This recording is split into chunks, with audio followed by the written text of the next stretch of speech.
கபடி என்பது இந்திய மண்ணிலிருந்து பிறந்த ஒரு பாரம்பரிய வீர விளையாட்டாகும்.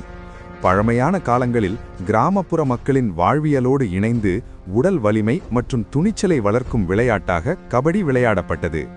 சங்க காலம் முதல் பழைய இலக்கியங்கள் மற்றும் கோவில் சிற்பங்களில் கூட இதற்கான சான்றுகள் காணப்படுகின்றன.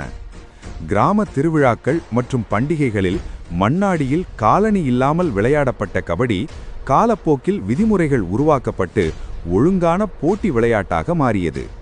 ரெய்ட், டச்சிங், பிளாக் போன்ற நுட்பங்கள் சேர்ந்து உடல் வலிமையுடன் அறிவும் தந்திரமும் தேவைப்படும் விளையாட்டாக கபடி வளர்ந்தது. பள்ளி மற்றும் கல்லூரி போட்டிகள் மூலம் தேசிய அளவில் பரவி பின்னர் சர்வதேச அரங்கிலும் கபடி இடம் பிடித்தது.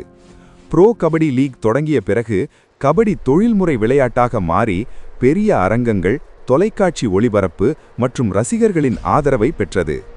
இன்றைய காலத்தில் இளம் தலைமுறை மற்றும் பெண்கள் அணிகளின் பங்களிப்புடன் டிஜிட்டல் தளங்களின் ஆதரவால் கபடியின் எதிர்காலம் மேலும் பிரகாசமாக மாறியுள்ளது.